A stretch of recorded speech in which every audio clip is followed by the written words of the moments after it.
नमस्ते dear students, PT education पे आपका स्वागत है। इंटरनेशनल रिलेशंस की अपनी सीरीज़ को आगे बढ़ाते हुए आज हम चर्चा करेंगे कि क्या चाइना नए न्यूक्लियर वेपन्स बना रहा है।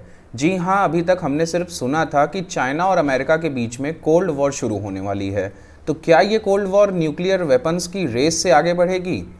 तो आप इस तस्वीर में देख सकते हो अमेरिका के राष्ट्रपति डोनाल्ड जूनियर ट्रंप को और चाइना के ज़िंदगी भर राष्ट्रपति रहने वाले शी जिनपिंग को। ठीक है, बेसिकली 10 साल का चाइना में राष्ट्रपति होता है। डेन शॉपिंग यही बना के गए थे रूल, लेकिन शी जिनपिंग के आने के बाद से अमेरिका और पूरे विश्व में जो इन्होंने अपने सिस्टम्स भिड़ाए, जिसमें इन्होंने हर देश के साथ एक ना एक इशू को लेकर के अपने देश के नेटवर्क को ख़राब किया, तो उसकी वजह से कम्युनिस्ट पार्टी इनके पीछे लामबंद हो गई। और अब तो आपको पता ही है कि वुहान कोरोना वायरस के बाद से शी जिनपिंग की इमेज को बहुत ज़्यादा धक्का लगा, तो अब वो पूरा का पूरा उसमें लीपापोती करने का काम कर रहे हैं। बेसिकली वो वुहान को इस हिसाब से प्रोजेक्ट करने की कोशिश कर रहे हैं, हिस्ट्री को रीराइट करना जिसे कहते हैं ना, कि पूरी दुनिया जब वुहान वायरस करके त्राहिमाम कर रही है, तो शी जिनपिंग दिखा रहे हैं कि नहीं, वुहान ने तो बहुत मजबूती से इसका सामना किया।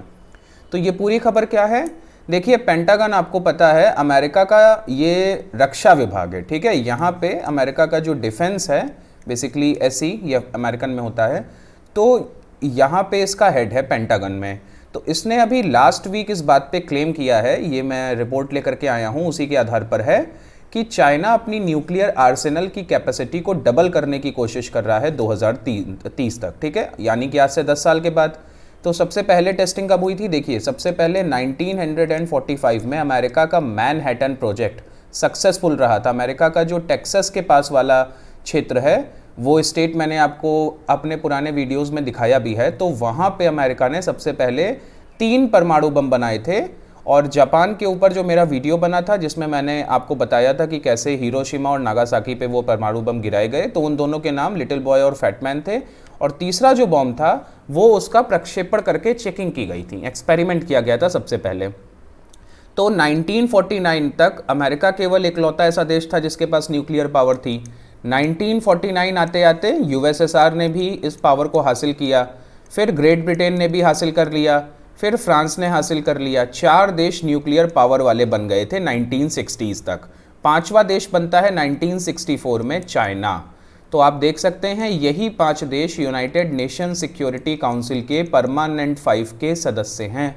भारत में पहली बार जो है वो श्रीमती इंदिरा गांधी के नेतृत्व में हुआ था, लेकिन उसमें हमें पूरी तरीके से वो कैपेबिलिटी नहीं हासिल हुई थी। फाइनली हमने 10 मई, आई थिंक यही डेट है, अगर गलत होगी तो आप ज़रूर बताइएगा, तो 1998 को अटल बिहारी वाजपेयी के नेतृत्व में हमने फाइनली इस चीज़ को हासिल किया था, परमाणु शक्ति भारत बना था। और ज़्यादा जानकारी के लिए आप परमाणु मूवी तो देख ही सकते हो, ज़्यादातर आप लोगों ने देखी होगी। तो बेसिकली इसमें होता क्या है, चाइना को क्यों अपने परमाणु संख्या को बढ़ाने की ज़रूरत पड़ रही है, और ऐसा क्या है? अभी देखिए 200 बम तक के पास में है चाइना के। ठीक है, लगभग 200 ये चाइना के टोटल न्यूक्लियर आर्सेनल की कैपेबिलिटी है। भारत की आप बात करोगे तो भारत में तो ये केवल 120 है, और पाकिस्तान की 130 से 140 है। अभी हम वो लिस्ट देखेंगे कि कौन से देश के पास कितने परमाणु बम हैं। तो बीजिंग के पास 1964 में पहला टेस्ट करने के बाद से 1964 में ठीक 1962 की लड़ाई के 2 वर्षों के बाद, इसीलिए भारत के ऊपर भी प्रेशर बढ़ गया था। नेहरू जी की इसी समय देहांत हुआ था 1964 में, और उसके बाद से भारत के ऊपर भी प्रेशर बढ़ गया था, क्योंकि हमारा एक पड़ोसी जिसने 2 साल पहले युद्ध में हमें हराया और हमारी टेरिटरी को भी छीन लिया, उसने न्यूक्लियर पावर हासिल कर ली थी। तो बीजिंग ने हमेशा से एक मॉडर्न डिटरेंट की कोशिश की है। ठीक है, देखिए, चाइना अभी तक बहुत ज़्यादा न्यूक्लियर पावर पे रिलाय नहीं करता है। ये ज़्यादा से ज़्यादा आज इंटर कॉन्टिनेंटल मिसाइल्स बना रहा है। आपको पता है बैलिस्टिक मिसाइल्स बनाई जाती हैं, इंटर कॉन्टिनेंटल होती हैं, जिससे एक कॉन्टिनेंट से दूसरे पे प्रहार किया जा सके। और अब इसका सीधा सीधा टारगेट है यूनाइटेड स्टेट्स। तो पीएलए अपनी जो रेडीनेस है न्यूक्लियर फोर्सेस की, उसको भी बढ़ाने की, इंप्रूव करने की कोशिश कर रहा है। पीएलए आपको पता है पीपल्स लिबरेशन आर्मी, विश्व की सबसे बड़ी आर्मी है नंबर के हिसाब से। हालांकि इसके नंबर सिग्निफिकेंटली रेड्यूस भी किए गए हैं। अब ये लोग टेक्नोलॉजिकल वॉरफेयर पे, साइबर वॉर पे, इन सब पे ध्यान दे रहे हैं, बट फिर भी अभी भी सबसे ज़्यादा बड़ी पैदल सैनिकों की सेना, यानी कि जिसे आप इन्फेंट्री कहते हो, वो चाइना की ही है।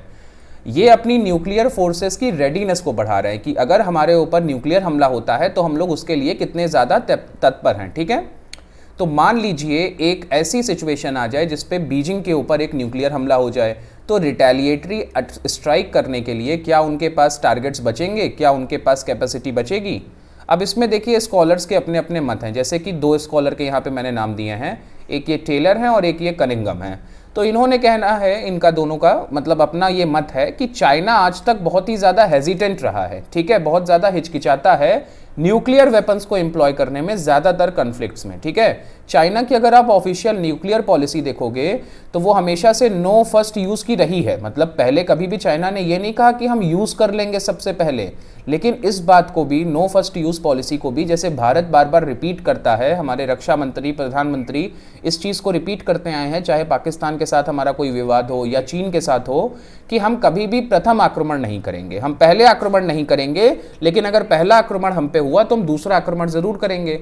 चाइना ने इस बात को कभी भी आकर के मीडिया के सामने स्पेसिफिकली कहा नहीं कि हम पहला आक्रमण नहीं करेंगे, और ना ये कहा कि हम पहला आक्रमण करेंगे। तो ये बहुत ही ज़्यादा कंफ्यूजिंग है, और चाइना को ये लगता है कि अगर कोई न्यूक्लियर वॉर होती है तो वो आउट ऑफ कंट्रोल हो सकती है। तो ये तो गलत है नहीं, अगर भाई आपने न्यूक्लियर चलाए तो अगला भी आपके ऊपर अगर न्यूक्लियर पावर है तो वो चलाएगा, वरना कोई थर्ड पार्टी चलाएगी। आउट ऑफ कंट्रोल अब ये 1945 की तो दुनिया है नहीं कि सिर्फ अमेरिका के पास है, आज तो टोटल 6 से 7 देशों के पास है। तो न्यूक्लियर स्ट्रेटेजिस्ट जो हैं उन्होंने हमेशा से वार्न किया है, चेतावनी दी है कि ये बहुत ही ज़्यादा खतरनाक हो सकता है यदि एक एक्टर, मान लीजिए 2 देश हैं, 2 कंट्रीज़ हैं, उसमें से एक देश को बहुत ज़्यादा डर लगता है कि उसकी जो न्यूक्लियर फोर्सेस हैं वो वल्नरेबल हैं। वल्नरेबल किस लिए हैं? कि वो डिसआर्म हो जाएंगी अगर उन पे पहला स्ट्राइक हुआ तो। अब यहाँ पे आप लिस्ट देख सकते हो, देखिए विश्व में सबसे ज़्यादा जो न्यूक्लियर वेपन्स हैं आप देख सकते हो सोवियत रूस के पास है, कितने हैं? 6500। आप कंपेयर करो, और अमेरिका के पास कितने हैं? 6185। ठीक, तीसरे नंबर पे आपका आता है फ्रांस। फ्रांस एक बड़ी न्यूक्लियर पावर है, 300 है, और ये पूरा का पूरा इंडिया का हिस्सा है। That is the portion of Jammu and Kashmir which has not been shown in this map but it is an integral part of India. France के बाद आता है 290 न्यूक्लियर वेपन्स के साथ, आर्सेनल के साथ। देखिए ये सारी की सारी जो रिपोर्ट है सिप्री और बाकी एजेंसीज मिलकर के बनाती हैं, तो इसमें क्लियर कट तो किसी को भी नहीं पता है, ये बेसिकली एजम्पशंस हैं, और एजम्पशंस ऐसे हैं जो स्ट्रॉन्ग सॉलिड एविडेंसेस पर बेस्ड हैं। तो 290 चाइना के पास है। चाइना के बाद अगर आप देखेंगे तो यहाँ पे यूके का नंबर आता है, यानी कि इंग्लैंड का नंबर आता है, और फिर आता है पाकिस्तान का नंबर। भारत देखिए इसमें काफ़ी पीछे है। अब 2 देशों को देख लीजिए, एक इजराइल को देख लीजिए, एक नॉर्थ कोरिया को देखिए। नॉर्थ कोरिया के अपने वीडियो में मैंने आपको बताया था कि नॉर्थ कोरिया को 10 किलो का प्लूटोनियम मिला था, चाइना की सहायता से उसने थोड़े बहुत न्यूक्लियर वेपन्स बना लिए हैं। इतने बना लिए हैं कि अमेरिका उस पर अब अटैक नहीं कर सकता, सीधे इन्वेड नहीं कर सकता, क्योंकि इस बात का डर हमेशा एक तानाशाह जैसे कि किम जोंग उन है उसको रहता है। इजराइल ने कभी भी कहा नहीं कि हमारे पास न्यूक्लियर वेपन्स हैं, लेकिन उसके पास न्यूक्लियर वेपन्स हैं, वो टेक्नोलॉजी में बहुत ज़्यादा सुपीरियर है। इजराइल अपनी डिफेंस टेक्नोलॉजी में बहुत आगे है, और उसके पास यकीनन न्यूक्लियर वेपन्स हैं जो उसने बचा के रखे हैं कि अगर कभी सर्वाइवल की बात होगी, अरब देशों से वो घिरा हुआ है। इजराइल पे भी आप कभी कहेंगे तो वीडियो ज़रूर बनाऊंगा। इजराइल ने कैसे 6 डे वॉर को जीता, 6 देशों को एक साथ हराया, और कैसे अपने शत्रुओं से घिरा होने के बावजूद भी इजराइल पूरी तरीके से अपने देश के प्रति, जो इजरायली हैं वो वचनबद्ध और क्रमबद्ध तरीके से लगे रहते हैं। तो इजराइल के पास 80 से 90 न्यूक्लियर वेपन्स के आर्सेनल हैं। ठीक, अब यहाँ आप इस रिपोर्ट को भी देखिए, इसमें भी आप देख सकते हो कि विश्व में यहाँ पे लिखा हुआ है कि रशिया और यूनाइटेड स्टेट्स के पास विश्व में 92% टोटल जितने न्यूक्लियर वेपन्स हैं वो इन्हीं 2 देशों के पास हैं, और रशिया के पास 6850 हैं इसमें, और 6550 यहाँ पे यूनाइटेड स्टेट्स के हैं। तो यहाँ पे थोड़े से डिफरेंसेस आपको देखने को मिलेंगे, बट फिर भी वो मोटा मोटी फिगर वही रहता है। इजराइल ने देखिए यहाँ पे लिखा हुआ है कि कभी ऑफिशियली नहीं कहा कि उसके पास न्यूक्लियर वेपन है, लेकिन ये माना जाता है, बड़े स्तर पे माना जाता है कि उसके पास न्यूक्लियर वेपन्स हैं। अब भारत में न्यूक्लियर वेपन्स की संख्या तो 135 बहुत ही कम है। देखिए अब होता क्या है, एक नई कोल्ड वॉर की जो बात हो रही है, ये मैं आपको समझा दूं कि बेसिकली चाइना का फियर क्या है। चाइना का फियर ये है कि अमेरिका जिसके पास 6000 से ज़्यादा न्यूक्लियर वेपन हैं, और चाइना जिसके पास सिर्फ 200 न्यूक्लियर वेपन हैं। मान लीजिए अमेरिका चाइना पे पहली स्ट्राइक करता है। अमेरिका इस बात को देख रहा है कि चाइना धीमे धीमे उसकी ग्लोबल पावर को चुनौती देता जा रहा है, एक एक करके हर सेक्टर में चाइना किंग बनता चला जा रहा है, अमेरिका पीछे होता चला जा रहा है। नहीं होता जा रहा है तो अगले 10 साल में और बुरी स्थितियां होंगी भाई। 2010 तक जो चाइनीज़ इकोनॉमी अमेरिकन इकोनॉमी का 1/4 थी, 2008 की अगर आप फाइनेंशियल क्राइसिस देखोगे तो चाइना 1/4 था अमेरिकन इकोनॉमी का। आज चाइना 14 ट्रिलियन पे बैठा है और अमेरिका 21 ट्रिलियन पे बैठा है। तो कितना ज़्यादा ये गैप ब्रिज हो चुका है आप देखिए।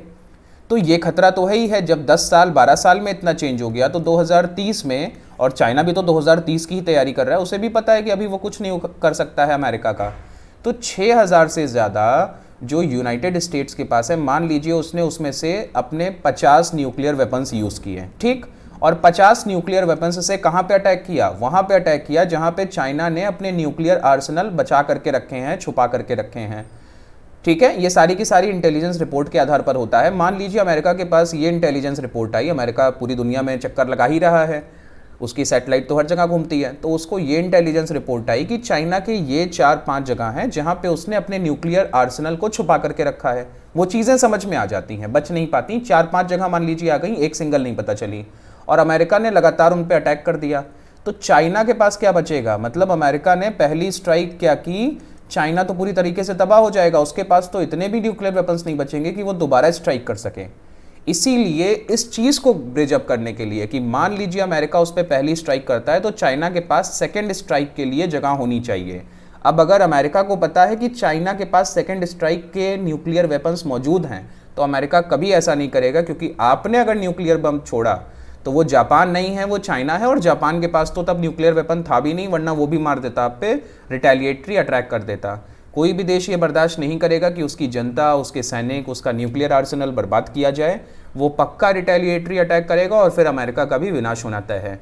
तो अमेरिका को इस बात का डर है और चाइना को पता है कि इस बात को हम एक कैटलिस्ट के रूप में यूज़ कर सकते हैं। अब कोल्ड वॉर के समय देखिए होता क्या था। कोल्ड वॉर के समय अमेरिका और रशिया दोनों के पास बराबरी के न्यूक्लियर वेपन्स थे। दोनों को पता था, जिसे हमने कहा था ना म्यूचुअली एश्योर्ड डिस्ट्रक्शन, तो दोनों को पता था कि दोनों एक दूसरे को पूरी तरीके से बर्बाद करने में सक्षम हैं। इसीलिए उन्होंने कभी भी ये स्ट्राइक नहीं की। लेकिन आज अमेरिका को पता है कि चाइना की संख्या बहुत ही ज़्यादा कम है। मतलब अगर आप एक हिसाब से देखो तो ये तो हमें लगता है 3-3.5% है केवल टोटल अमेरिका के पास जितना है ना। तो ये तो बहुत ही ज़्यादा कम है। मतलब 6,500 के लगभग अमेरिका के पास है और 200-250 के आसपास चाइना के पास है। तो ये तो बहुत ही ज़्यादा स्क्यूनेस है अमेरिका के फेवर में। तो नाटो की फोर्सेस जब थी कोल्ड वॉर के समय, हालांकि नाटो तो आज भी है, तो उन्होंने हमेशा स्ट्रगल किया कि कभी सोवियत का इन्वेजन ना हो जाए। सोवियत रूस जो है वो ईस्टर्न यूरोप से होते होते वेस्टर्न यूरोप में ना आए।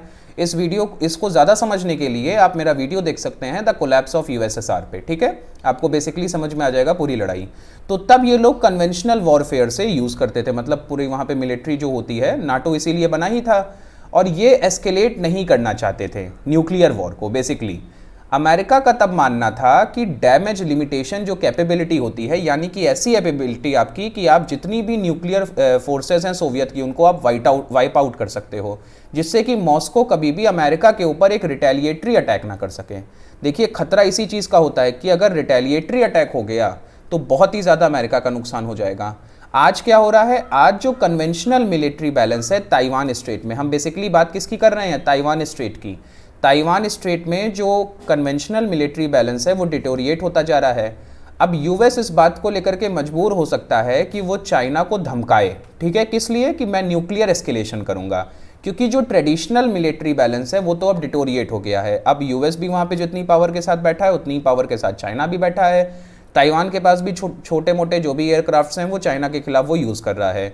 तो अमेरिका कल को ताइवान को बचाने के चक्कर में, क्योंकि देखिए जिस हिसाब से हांगकांग में चाइना ने पूरी दुनिया के सामने उसको डेमोक्रेसी से ऑटोक्रेसी किया और उसको अपना हिस्सा बना लिया, वैसे कभी भी वो ताइवान पे भी अटैक कर सकता है, इन्वेड कर सकता है। चाइना तो हमेशा कहता है ना कि ताइवान हमारा है। तो इस चीज़ का खतरा तो बना हुआ है।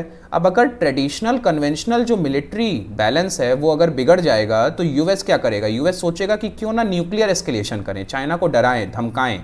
तो ये हो सकता है, लेकिन ये क्रेडिबल तभी है, ये चीज़ क्रेडिबल तभी, अमेरिका तभी उतना धमका सकता है जब उसके पास इतनी कैपेबिलिटी हो कि वो चाइना का न्यूक्लियर आर्सेनल डिस्ट्रॉय कर सके। क्योंकि अगर चाइना के पास एक बॉम्ब भी बच गया तो वो पक्का उससे प्रतिघात करेगा और अमेरिका को तबाह कर देगा। जैसा कि चाइनीज़ के एक ऑफिशियल ने कहा था, 1996 में क्या हुआ था दोस्तों कि ताइवान में एक इशू हो गया था, एक क्राइसिस हो गई थी चाइना और अमेरिका के बीच में। तो उस चाइनीज़ ऑफिशियल ने कहा था कि आज तो ठीक है, आज तो अमेरिका बचा सकता है, लेकिन अगर अमेरिका को ये लगेगा कि उसने ताइवान को बचाने की कोशिश की तो लॉस एंजलिस वो खो देगा। मतलब अगर उसने ताइपेई को बचाने के लिए चाइना के ऊपर कोई आक्रमण किया, न्यूक्लियर वॉर की, तो चाइना के पास इतना न्यूक्लियर वेपन है कि आप सारे को डिस्ट्रॉय नहीं कर पाओगे, और जो भी बचेगा चाइना उससे लॉस एंजलिस पे हमला करेगा, लॉस वेगास पे करेगा, इंडियाना पे करेगा, कहीं पे भी करेगा, तो अमेरिका कभी भी ताइवान को नहीं बचाएगा। देखिए, आइडियलिज्म और रियलिज्म दो तरह की चीज़ें होती हैं। आइडियलिज्म में आप कह सकते हो कि आप ताइवान को बचाओगे, आप डेमोक्रेसी को बचाओगे, ऑटोक्रेटिक पावर्स को रोकोगे, बट आपके खुद के देश पे आक्रमण होने वाला होगा ना, आप पहले अपने घर को बचाओगे, फिर दूसरे के घर को आओगे देखने। सन 2000 तक, यहाँ पे ये 2000 है, एक जीरो कम हो गया है, तो सन 2000 तक क्या था कि चाइना के पास बहुत ही कम न्यूक्लियर आर्सेनल था और यूएस उसे पहली स्ट्राइक करके डिस्ट्रॉय कर सकता था। तो चाइना को हमेशा इस बात की चिंता रहती थी कि अगर यार हमारे पास सेकंड स्ट्राइक की कैपेबिलिटी नहीं रही तो यूएस तो कभी भी हम पे पहला आक्रमण करेगा, और वो जानता है कि यही 4-5 जगह हैं जहाँ पे चाइना के सारे न्यूक्लियर आर्सेनल हैं, तो वो हमें डिस्ट्रॉय कर देगा, फिर हम क्या करेंगे।